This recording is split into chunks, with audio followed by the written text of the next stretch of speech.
Já a densidade aqui é uma densidade muito baixa, porque se eu pensar numa massa constante, imagine que eu vou pensar na mesma massa, que imagine que eu fosse fazer essas mesmas bolinhas, essa mesma quantidade de bolinhas num sistema gasoso.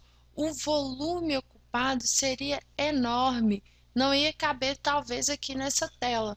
O volume dos gases, ele é o máximo possível. Quando eu tenho um gás preso em um sistema e eu libero esse gás, o gás vai ocupar o maior espaço possível. Então, imagine um balão fechado. O gás ocupa o volume daquele balão. Já se vocês pensarem que eu vou estourar o balão, as partículas de gases contidas ali dentro vão ocupar o novo espaço. Imagina que a gente tem um quarto fechado e que eu vou estourar o balão dentro desse quarto. As partículas do gás contidas ali dentro daquele balão vão ocupar todo o espaço do quarto quando esse balão for estourado.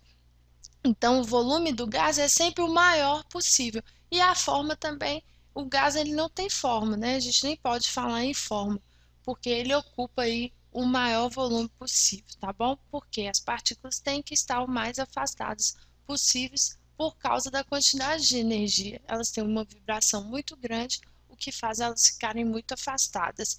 Essas características aqui valem para todas as substâncias. No estado sólido, tem uma maior densidade e ocupa um volume menor. No estado gasoso, tem a menor densidade possível, ocupando aí o maior volume possível, sendo que o estado líquido ele é intermediário. Mas existe uma molécula que tem uma peculiaridade quando está aí no estado sólido, que é a molécula de água. As moléculas de água, elas não se ligam no estado sólido, aqui eu já vou sinalizar para vocês que é o estado sólido, elas não se aproximam como as outras moléculas de outras substâncias, elas não ficam bem organizadas assim. Elas se ligam formando aqui, ó, esse tipo de hexágono. Agora imagine isso aqui numa estrutura tridimensional, tá? Eu não fui capaz de desenhar aqui, mas imagine isso numa estrutura tridimensional.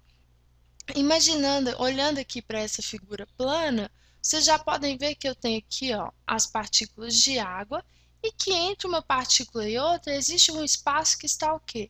Vazio. Então, o que que acontece? No estado sólido, a densidade da água é menor. Então, ela é menos densa. Por quê? Para uma mesma quantidade de massa de água, imagina, eu tenho aqui uma, duas, três, quatro, cinco, seis partículas. Se fosse uma molécula normal, as seis partículas estariam organizadas dessa forma.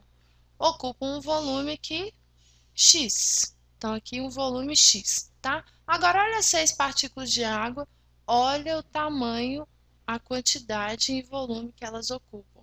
Volume da água. Tá vendo que o volume, para uma mesma massa, a massa constante, são seis partículas, o volume, ele é muito maior na água?